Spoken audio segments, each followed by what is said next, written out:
And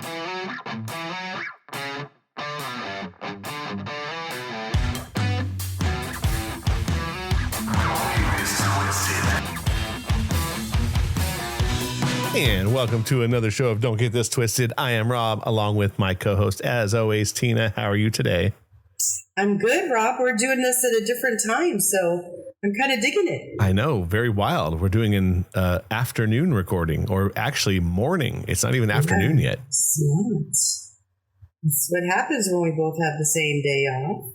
Yeah, or one of us calls in sick and stays at home because that's more what it is. I wasn't feeling well, so. But it's okay. It's one of those ones where I can still do what I'm doing here. So it's all fun. There you go. I like it. Yeah, it's not too bad. It's very interesting. It's kind of like what we did with the show we have coming up in a couple of weeks. Yeah, our interview. We did it on a Sunday, and since with the time difference and such, it was the only day that they could do it. And by the way, I really enjoyed recording that podcast on true crimes and things. It actually made me start diving into them, looking into it a little bit. I told you that I don't really pay attention to stuff like that because I don't like to be scared. But after talking on the podcast, I was a little interested.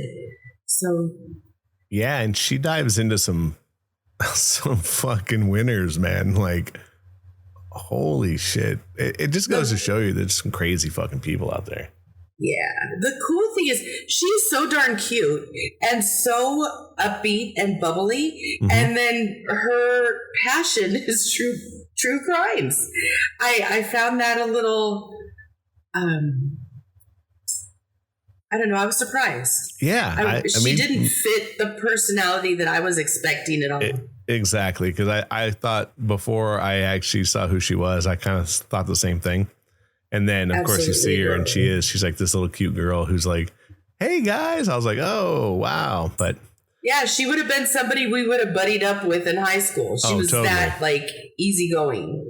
For sure. I mean, just super cool. Lexi was a great guest. And if you're listening to this show, hopefully, if you've already heard it, if you haven't, you need to go back and listen to it. It's going to be good. And listen to her podcast. Yes, it's super cool. The Reaper Report. The Reaper Report. Yep. Well, yeah. And I'm sure you'll see a lot of that. We're going to keep plugging her and getting her going, see if we can't get her a fan base as well. Nice. So we'll roll into something kind of on the same platform, maybe not as of killers, but something kind of interesting because we all kind of have them or something to it. We have fears and phobias. And I thought phobias were kind of interesting thing because you hear about, the common ones like arachnophobia. Obviously, people fear of spiders. But I looked up I looked something up before we got on the air, and it's from loudcloudhealth.com. And it's basically facts about phobias. For 2022, some of the strangest phobias and things I didn't know. There's a fear of garlic. That is so crazy. Yeah. A fear of long words and a fear of stars, which I think is, wow. I mean, how can you go outside at night? The percentage in the US population with, a certain phobia is only about 8.7%. So it's really not a lot. Must be a English website because it says 30% of Britons are afraid of meeting people due to post-lockdown anxiety. I think that one's pretty real. I know for sure. I know people that don't. They used to be social, and now they don't really go out at all. Isn't it kind of weird though? Yeah, like I thought that was more of a personality trait, not it would never be a fear. You know what I mean? You either liked being around people or you didn't. But apparently that's not the case. Yeah. Oh, I'm sure. Here's one that kind of hits home, but not for me, but my best friend. 33 to 40% of the general population experience anxiety related to flying. I get that. You're so out of control when you're sitting in the back of the plane. I get a little anxious. I'm not going to lie. Not like it stops me from flying, but it definitely I'm kind of more the one that needs to be in control. So sitting in the back of the plane, like, can I have some water? It doesn't sit well with me. Right. My best friend, and I'm not joking, he has to have drinks before he gets on an airplane. And it doesn't matter if he's drinking at 6 o'clock in the morning. Yeah. He's sent me pictures from LAX, literally at the bar, getting drinks so he can get on an airplane. I was like, wow, like that's pretty common. It is. No, I think it's more common than people understand. I mean, obviously, between 33% and 40% of the population, the general population, experience it. So, I mean, we're talking about a large amount of human beings that do not like getting on airplanes. But it's the only way to really go across the country. I mean, it's the quickest way. It's the quickest way. Here's one that's, I think, is very, very prominent, and I'm surprised it's not more. The fear of failure is prevalent among 33% of Americans. I used to have that one. Yeah. I used to be afraid to not do well in school, or afraid to not, like I played softball and I was a catcher, afraid of not being perfect and not getting the ball where it needs to be, not calling the play correctly. That I remember really having some anxiety. It took some of the fun out of playing. Yeah, I'm sure. I mean, I played hockey, and I obviously did wrestling, and a little different, but I think that there is something to that of messing up or obviously of just down. Yeah, exactly, just failure in general. And I think that that's the same thing with like starting this podcast. Like I had a fear of failure. Before I came at it that we were already failing. Like we were just going to not do this right. So I still feel really insecure about this podcast. I'm not going to lie. Well, that's good. I mean, it's here and we'll go into the next one, which I think it says Americans, but I think it's probably most people. It says 77% of Americans are afraid of public speaking. I never had that one. Well, that's good. The talker. Yeah. I mean, did you public have that? Speaking. Yeah, I would say I probably did until I was in my 20s. Yeah, but wrestling gets rid of that quick. Yeah. I mean, when you're in front of a crowd and there's a microphone in your hand, you either do that or you fail very quickly.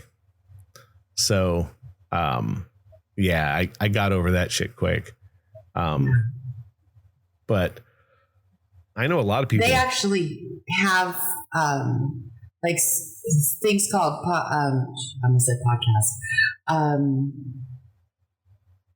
They have groups that work with you so that you could speak publicly. Toastmasters is a professional one that people go to that have fears of public speaking.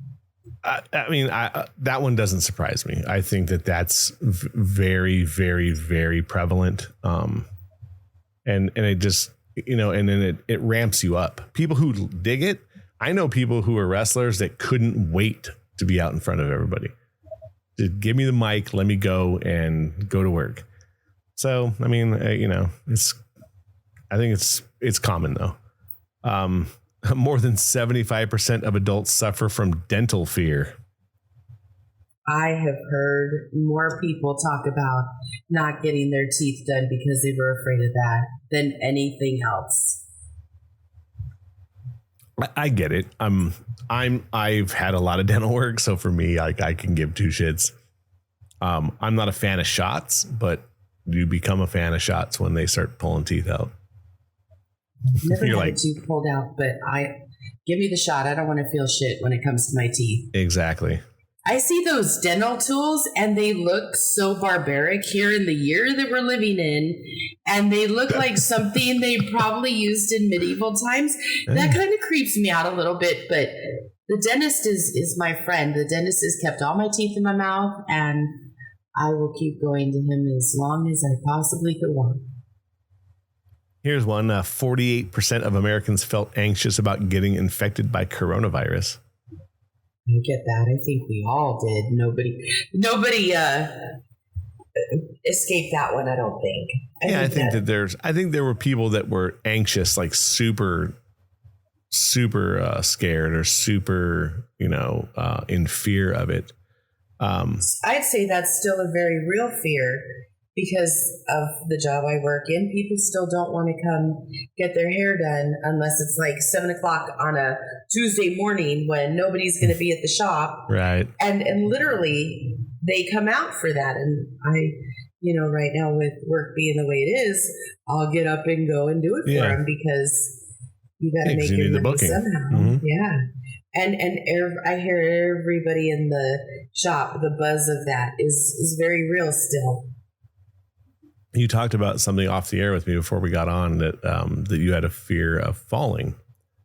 I did. I had a huge fear of falling from a high place. I'm not afraid of heights. I was afraid of the fall. And that really affected me. Like getting on a ladder or doing anything where I wasn't planted on the ground. And so I decided I needed to fix that because it was affecting me. And so I bungee jumped, and I did it 3 different times, once in Vegas, once in Mexico, and once here. The first time was a ride at Magic Mountain. And I don't have that fear anymore. Well, it's funny too, because you know that the fall doesn't kill you. It's the sudden stop at the end. So, yeah, I mean, but since we talked about that earlier, this is one of the things. Exposure therapy is the best treatment for phobias. I didn't know that at the time, but if you're afraid of spiders, they put spiders on you. Oh, hell no. I'm not afraid of spiders, but I don't want them on me. Right. I want them stuck to the bottom of my shoe. So what is this? People with SAD, which I don't know what that is. I guess they should have given us it must be some disorder. People with SAD are 7 times more likely to use cannabis regularly. Really? Mm-hmm. SAD. I don't know what that is. Maybe people that are just sad. So generally, phobias can be divided into 4 categories. They're natural environment, animals, situations, and medical treatment. Say that again. So natural environment. So probably something like falling off of a cliff or being caught or drowning. Something to that nature. Animals, obviously, spiders, and I'm sure there's a fear of dogs or fear of cats, something like that. Situations, I would probably put like flying, situational stuff, driving long distances, driving in the snow, driving this, however. And then medical treatment. And I think a lot of people have the fear of dying, going under, or having something done to them. How could you not, though? In some way, shape, or form, if you're going in for a surgery and you're fine, basically, you're alive, but once you go under and they start cutting, that fear's got to be pretty real. Mm-hmm. For sure. I mean, I think that's a huge one. And I mean, I've been put under just for teeth that I remember. And yeah, it's a weird feeling to kind of see the world black out and hope you wake up. And when I was 5, I'm sorry, go ahead. Oh no. Well, I was just to say that the weird part about it is that there's no time involved in your head. Yeah. You go under and you wake up and it literally feels like it was a small, just like, hey, it's that quick. And it's like, that's the weird part. I think all in all, and you wake up and you have metal in your elbow or, whatever they've done to you. It's like, that's kind of the crazy part. Yeah. When I was 5, I had to have my tonsils removed because I had been kind of a sick kid, and my brother was as well. So we both went the same week to get our tonsils taken out, and I did have a death experience during that surgery because I woke up at the end of it and started screaming and ripped out all my stitches, so I was bleeding to death, and they had to put me back under. And I remember having 2 surgeries after that, and I was like, okay, is this the one that's gonna like cross me over? Or am I going to go and have that happen again? But it wasn't really a scary feeling because I had such a neat experience while I was, I guess, not here, that I didn't, it's not a fear. I don't fear death at all because of it. I'm kind of like, wow, how many more years do I have before I would get to that again? Because it was just such I had such a beautiful experience. Wow. Interesting. We'll have to talk about that one. Yeah, that would actually be a good one to do. We should do that. Yeah. Out of those main categories that we just talked about, when it comes, it has kind of a definition on here. When it comes to nature environment phobias, the most common is fear of the dark and the fear of heights, which I don't like heights, and we talked about it off the air before we came on. I was an alarm installer, and I was on like 25, 30-foot ladders a lot. And I don't think I broke it because I still don't like heights, but I could get on a ladder right now and have no problem whatsoever and be fine with it just because you get used to it. Mm-hmm. Animal phobias. Fear of insects, I think, is very common. Here's one for you. The fear of mice. Mm-hmm. Yeah. I would say I might butcher some of these names, but that one is called mustophobia. Musto. M-U-S-O. Phobia. That's fucking crazy. Situational phobias, as the name suggests, are linked to situations. Fear of flying. Fear of close spaces. Claustrophobia. Claustrophobia is kind of a weird thing. Like, I don't think I have like true claustrophobia, but have you ever seen the movie Devil, where the 4 people get caught in an elevator? No. You should see it. I think it's 4 or 5 people are in an elevator and it stops. Well, one of them inside the elevator is Satan. Oh, hell no. It's really good. You should check it out. It's a good film. It's a M. Night Shyamalan movie. I think he produced it or whatever. It's interesting, but you're stuck on an elevator and it's worse that it's with Satan. But the point of being in that closed off of area, I mean, I could do it for probably a couple of hours and I'd be fine as long as there was other people. Alone would be sucky. Like if you were alone when you didn't have a phone, just literally alone in the dark, that your mind starts playing tricks on you. Does the lights go off though when the elevator doesn't work? Sometimes they do. Usually I think they have a emergency light, but it's not very bright. It's, it's a dull white light or maybe like a dull red. Being in an MRI, that really made me have a claustrophobia moment. Oh yeah. I heard like those are fucking insane. And sometimes you have to be in them for a long period of time. And they literally tape your head to an apparatus so you can't move and you can't chew and you can't. I didn't like that one. And then it makes like that ticking sound. Makes a very loud sound. Yeah, it's like tack, tack, tack, tack, tack, tack, tack, tack, like over and over and over again. Yeah, that's some crazy shit. So yeah, there's and they said that's the most common one in that group. Flying and closed spaces, which is not a shock. And then, of course, common medical phobias are fear of blood and the fear of needles. The fear of blood, I kind of understand just because I think, we grew up in the AIDS epidemic, so, you were always thinking like, can't get blood on you. You can't do this. And I'm sure it's just the same now, obviously. with paramedics and that kind of thing. You know, I've seen things online where, like, you know, cops will get in brawls with people, or they'll shoot somebody, you know, and as an officer, they go to try to help people right afterwards.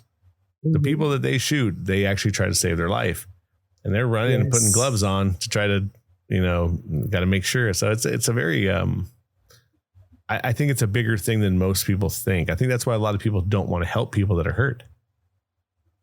You know, I've been in situations with car accidents where people were really bleeding. I was with my friend at her house, and there was a car accident right in front, and it was a domestic violence thing. And she was pregnant, and he hit the brake and slammed her face into the dashboard, and she was bleeding and pregnant. So then he ran into some cars, I don't know, they've been drinking, whatever. And I went out to help her because I knew who she was and that she was pregnant. And I didn't put on gloves or anything. And she had a piece of glass hanging out of her head. And I pulled it out and then applied pressure and did all these things. And my friend's going, you realize that's blood. But it didn't faze me at the time. So I don't think I have a blood phobia. I don't want to be in it, but yeah, I think those are situational things though, right? Yeah. I think that when you see someone in pain or going through something, you go into a different mode. You know, it's kind of like, you know, moms who, you know, they say have picked up cars, or, you know, you're just reactive. You're just reacting. It's kind of, I've heard a thing about gunshots where people have been in gunfights and then didn't realize, like, their ears were ringing, but when they took the shots during the situation, they didn't hear the gunshots go off. And that's why like a lot of people don't remember how many shots they took. Mm-hmm. Because it has a name. I heard one guy talking about it, that your mind clicks into a different mode, and your ears like suck up, and like you're just doing what you're doing. And then as soon as your heart rate drops and all this shit happens, like all of a sudden you're like, oh shit, my fucking ears are killing me. Well, yeah, because you just, you know, popped off 5 rounds from 3 feet in front of you. So I think that's the same thing with you. Like, you were reactionary. You ran up. You didn't care about what the blood didn't bother you because it was someone you were trying to help. Mm-hmm. And I think that's kind of the thing too. So, but yeah, like, and it's funny, like when you start to think, I seen some of the names again, like, I don't know where they get these from, but the fear of needles, it's TRYPAN, trypanphobia. Okay. Yeah, like, I don't know how they get these fucking names, but yeah, fear of needles is very common. Yes. Very common. Like I said, I'm not a huge, it's funny, I have a shit ton of tattoos, but I don't really care much for needles. I'm better now, I think. I've had my blood drawn so many times now I can just kind of giggle. It doesn't bother me, but when I was young, it did. A list of unusual phobias is so extensive that we'll mention only a few of them, starting with allurophobia, AULO phobia, the fear of flutes. Flutes. You can't make this shit up. And then this one is kinemortphobia, KINEMORTO phobia, is the fear of zombies. Which, I mean, I guess if you see a zombie, tell me you're not going to run or do something to defend yourself. Yeah, I'm just going to shoot it in the face multiple times.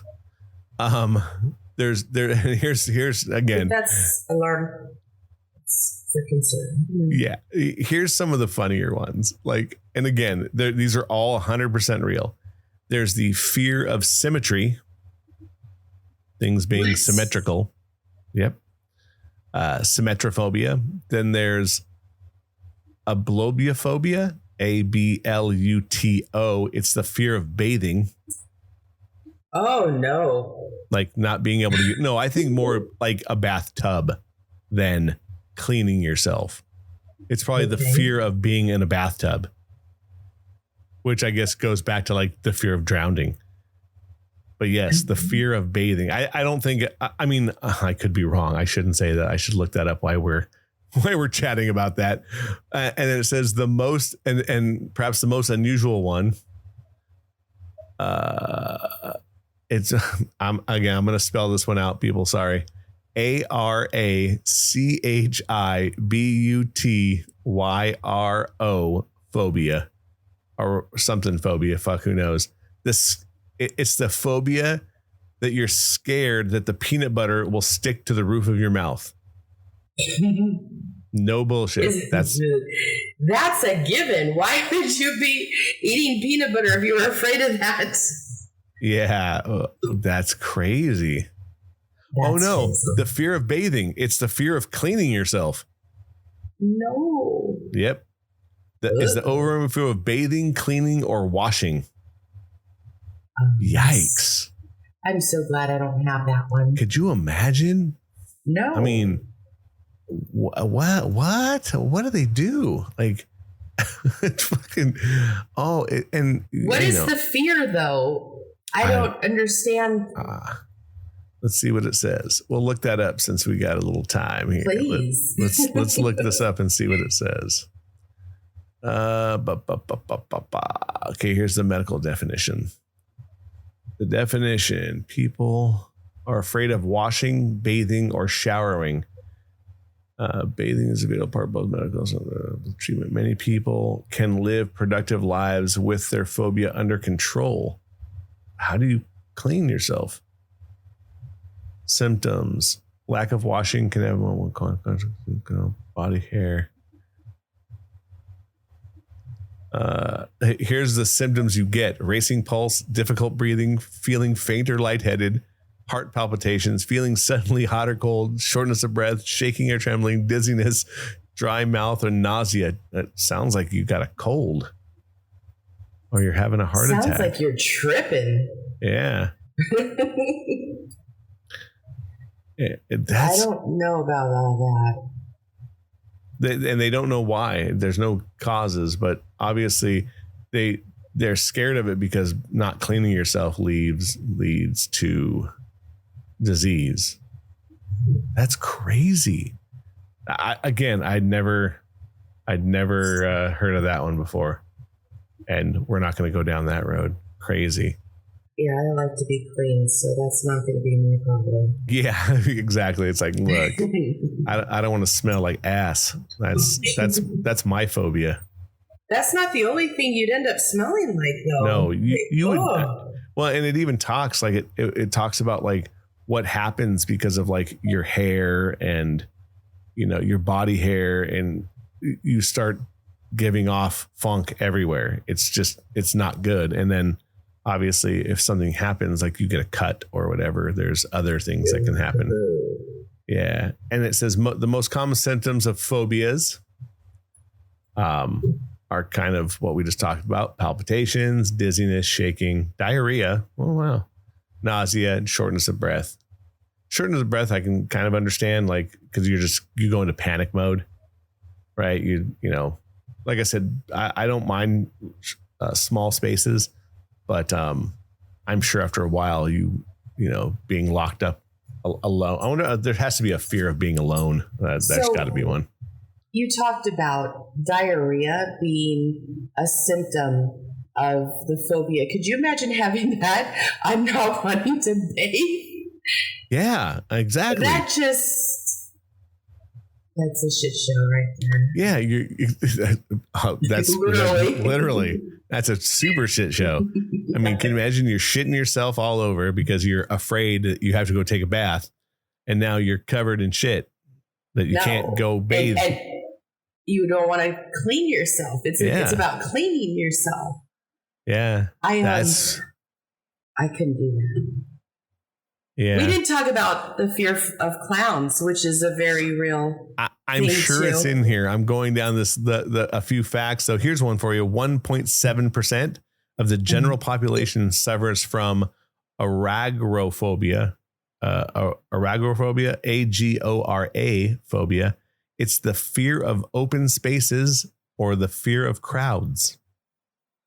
I've heard that. No, I have a friend who loves Disneyland and literally suffers every time they go. No. Yep. Like gets crazy.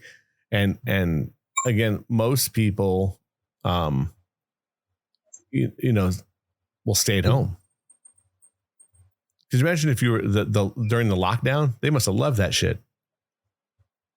They were just like, woo, we don't have to go out anywhere. Fuck this. We're in lockdown. It's the greatest thing in their anxiety probably lifted so much. Yeah, because there's no expectation to do anything. Exactly. The expectation is stay home. 8% of the U.S. has a phobia of some kind. I wonder if that's higher now because of COVID.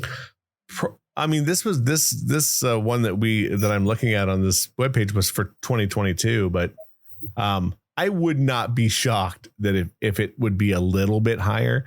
Just again, people not wanting to go outside. There's people who still don't go outside, or are still wearing masks, or are still this or still that. But so I wouldn't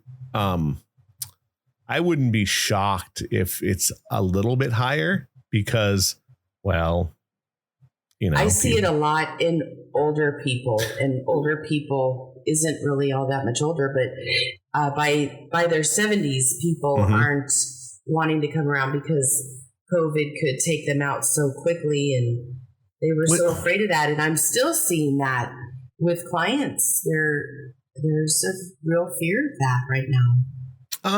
Yeah. Excuse me. And I understand that. Like, look, I have excuse me. Yeah, I totally understand. Look, if you feel your life is at stake, and again, if you're 20 and feel that way, it's on you to do that. Mm-hmm.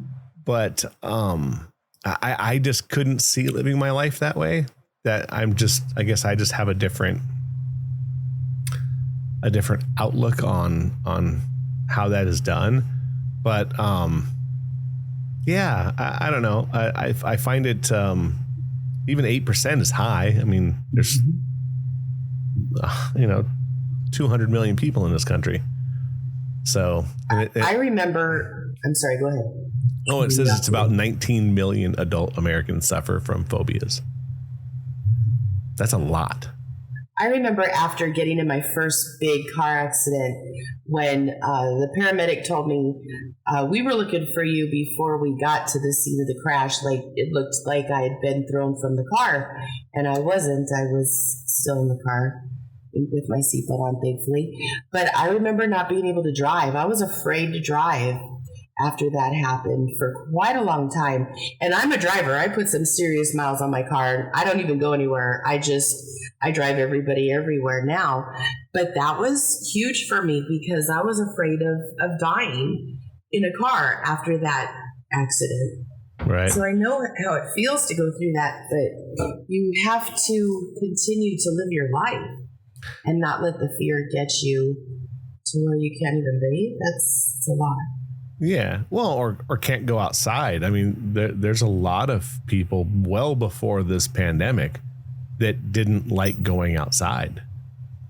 Mm-hmm. That's a scary thing too. Like where you're stuck, locked in a box. I couldn't do that, but matter of fact, here it is. It's called domatophobia, DOMATO. The fear of houses or being inside one. Oh, that's being inside. Oh. Yeah, that one's because isn't it agoraphobia? That's when you don't want to go outside? Yes, that's fear of open spaces. Then there's hypochondria, the fear of being sick. Yeah. We had a neighbor that lived next door to us growing up that was afraid to leave her house. And her husband would say that she used to love watching us play outside. And she took pictures of us. And like we became her little like outside family, I guess, because she never left. Yeah, she never left the house. And at the time, nobody had fences in our yard. So we played football across 3-4 different yards and, you know, rode our bikes and always had friends over. And she could see into the backyard and into the front yard. And so she would watch us for hours, but I didn't know her. She never came out to know her or to be a part of the living. And that went on like 25 years. We lived next to her before she passed. She didn't leave. See, that's crazy. Have you ever heard of this one? This one's called trypophobia, TRYPO phobia. It's the fear of small holes and bumps. It's really wild. If you put that one in your Google search, like all kinds of very bizarre pictures come up. It's an interesting one. Like I can understand why people don't like it, but it's a fear of like little holes or I don't know. You'll see it. A lot of the pictures that are on the internet aren't real. They're like makeup effects, but that's the fear that people get. It's like the fear of holes. It's TRYPO phobia. And it's like I've seen it a ton of times and I can understand why people don't like it. Cause it's like this very, I don't know. It's like just bazillions of small holes. It's very bizarre looking. But that's another. So it's an aversion to the sight of irregular patterns or clusters of small holes or bumps. Yep. It's like, wow, like I couldn't imagine.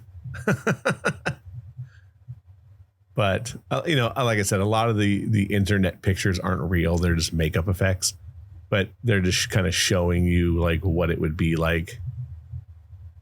But there are like real pictures of like crazy shit that's like, you know, like insect eggs in people's mouths and that kind of stuff, or in their eyes. Yeah. Or like a shit ton of fleas in a dog's ear. That would be the one that would kind of drive you. That would be that kind of phobia, which is kind of an interesting one. I'm not a fan of it, but it also doesn't bother me to the point where it'll like make me freak out or anything. But there's a fear of deep water. That one's probably massive. I don't like the ocean, so I can totally understand that. I'm not a fan of. I love looking at it, but I don't go in it. It's the strongest. Really? Oh no. Mm-mm. When I was younger, I used to go swimming in the ocean with my dad, and we used to go to where they couldn't see us from the shore anymore, and we'd have to follow the current. And then once we hit land, because of the way the current went, we would get out of the water and have to walk back. And I loved doing that. But now that I'm older, I think, is that really where I want to be? Because you know, sharks are coming in closer and closer, and you're so small when you're in the ocean out there like that anything could happen. Well, and the funny part is that the sharks were always there. Right. They were always there. So, but as I noticed that when I was younger, I didn't have a fear of anything. You know, it's like, other than the falling, that's the only one I really remember. And I told you how I handled that. I didn't let it get to me. So when you're younger and your whole life is ahead of you, it feels like you don't have any fears. Like there's no consequence for life. You just live it. And as I've gotten older, I'm like, is that really how I want to do things? You know, I've noticed that I look at life so much different than I did when I was younger. So when I was younger and we were in the ocean swimming, I became a lifeguard at one point because I wasn't afraid of that at all. Right. I wouldn't do that shit now. Yeah, I mean, I could be a lifeguard at a pool. I just couldn't do it at the ocean. That's a little too much. Yeah. I didn't do it in the ocean. When I did it, it was for pools, but it's still, people are afraid to go in a deep end of a pool. It doesn't have to be the ocean. Yep. My dad to this day doesn't know how to swim. That's so crazy. I've always had a pool in my backyard, and I've probably taught about 30 different people how to swim. So I don't understand why people don't know how to swim. There's water everywhere. How could you not take the time to learn that? And my dad grew up in Tennessee, so there were fucking creeks and lakes, and he never learned how to swim. And the funny thing is growing up, you always had to have an adult at the pool, for the apartment. Mm-hmm. And my dad was like, if you drowned, you're drowning because I can't save you. Yeah. And I was like, I think we'll be okay. When we were younger, my mom would say, just wait till Tina gets in the pool with you because you won't drown while she's in there. She never got in to make sure we were okay. She sent me to do the dirty work. And right. Yeah. I mean, I've always been a pretty solid swimmer. So I've never had, I don't have the fear of drowning. Like it's not, I mean, it's always one of those things on the back of your mind, but like in a pool, no, I think I'd be fine. But again, I don't go in the ocean, so I would never drown there either. But my son loves the ocean. Matter of fact, I wouldn't be surprised if, he's there right now because he's out near the beach. So he likes to go, do that kind of stuff. So here's 5 new phobias that were diagnosed in 2019. There's eco-anxiety. It's the global warming effect. People are afraid. It's prevalent among the younger generation, which is not a shock. There's nomophobia. That's N-O-M-O. It's the fear of forgetting your phone. Mm-hmm. These are all real. Food neophobia, the fear of eating new food. Really? Mm-hmm. Yep. Then there's carbophobia, the fear of eating carbohydrate-rich food. Jesus Christ, this country's in trouble. Then there's who knows? EDITIOVULTA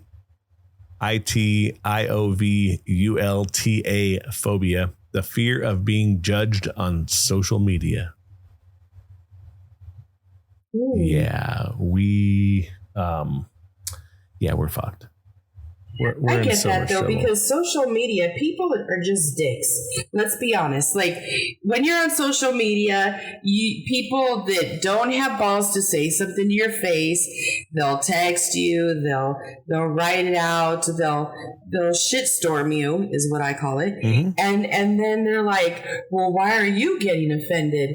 Like, cause you're an asshole and you're saying stuff you wouldn't say to my face. I'm like, if you'll say that on social media, please come and say it to me. Right. Well, be an arm's length. Online bullies are a whole other thing. We'll have to do a show on bullies, but we need to bring somebody who's a tad younger on to help us out with that, since we haven't been in school in a while. Here's something for you. 22% of Google searches on fears include arathrophobia, the fear of other people. Oh no! Come on, the fear of other people. I guess. I don't have a fear of other people. I just don't like other people. Well, after our last podcast that we recorded with, these guys that are like so charismatic and they put off that they're these neat people, and then next thing you know, they're serial killers. I kind of see where that could be an issue. Yeah. It looks like a lot of it has to do with things about them. Excuse me, man. The fear of germs. I think that has a lot to do with is part of it. But yeah, so that was one of the things Googled in Florida. In sharp contrast, the most Googled fear among New Yorkers: philophobia, the fear of falling in love. Ooh. I can kind of get that. Falling in love is an interesting thing. Once we do our show on sex, I think that'll be falling in love is a weird thing. It's you want to, but the fear of it is you fall for this person and they fall, and is it going to work? I can see that being a fear of people. New Yorkers, though, they're like, New Yorkers are a little brash, though. I'm surprised that that's a Google search for them. for me, like the thought of falling in love and having to be in the situation again where you're just with one person and you have to make it work, I kind of got that fear a little bit. I wouldn't say it's a phobia, but it's definitely on my list of things that I'm looking out for. Yeah, I can understand that. But I think that's, yes, is it a fear? But it's not a fear that breaks you down or, gives you the shits. You know what I mean? And then you're not afraid to clean yourself. That's just the whole thing. I think that falling in love is a common fear. It's something we strive for, but yes, there's always the back end that can, it's not going to work. It's not going to work. It's not going to work. But fuck, you could fear yourself to death. I mean, unfortunately. And I think that's exactly it. Yeah. And I think that's kind of how we need to look at this. It's like, yeah, you can fear yourself to death. So, I mean, I think if you do have a phobia, obviously like you, there's a way of trying to fix it, obviously by getting into the situation. I'm not a fan of spiders, but like you said, I don't think I'd want them thrown on me. Yeah, but I can understand the thing of being put in that situation to try to get better over it or have some kind of fixing to it. The falling in love one, I don't know. Just like, I guess don't meet people. Yeah. You know what I mean? Like, or allow your heart to go there. Yeah. But I think that, look, we all have fears and, more fear over phobia, I guess. I kind of look at them from a different point of view because we all have this kind of weird fear of something. Whether, I think more like we talked about earlier, the failure part. That's got to be the biggest one of most people, of just afraid of failing at whatever it is you're going to try to do. And it's not easy to hear, like, pull yourself up from the bootstraps. Everything will be fine. Like we can all say that, but how do we get to the point of actually doing it? Because there is that fear. I'm also one to be like, fuck it, just, throw it against the wall, see if it sticks and see what happens. Who would have thought that, for us 50 something episodes later, we'd still be doing this. And, right. We had a lot of fear in doing this. Like, was it going to be okay? Were we going to be able to do it? Was anybody going to want to listen? That's, and there's still sort of a fear to this, because, can you be yourself? Can you? Yeah, people knowing you that you don't know. Mm-hmm. Yeah. That for me has been difficult. Yeah, because you don't know. My dog is in the back over here barking, and he's sleeping right now. What's he afraid of? Yeah, I don't know. There's some dog in his sleep right now that's getting him. So, there you go. Woke him up. But yeah, I don't know. I think that, look, we have fears daily, all of us, whatever they may be. I hope that the people who do have them find a way to overcome them. Yes. In our case, it's just, balls to the wall. Hopefully people will understand you and me a little bit more.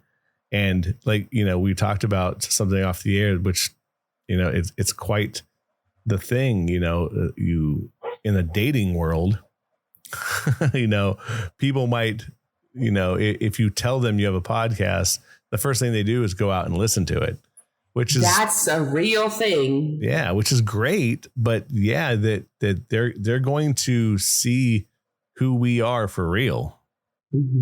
So, or at least, the later episodes, the first couple ones, maybe not as much, but But yeah, you know, I'm definitely 100% on here, so I'm sure that, you know, some people can get a little itchy or a little pissy with me, but look, it's I think that's what makes us us.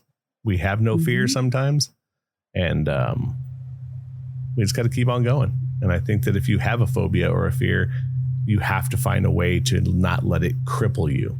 You still have to live. You still have to live. Yeah.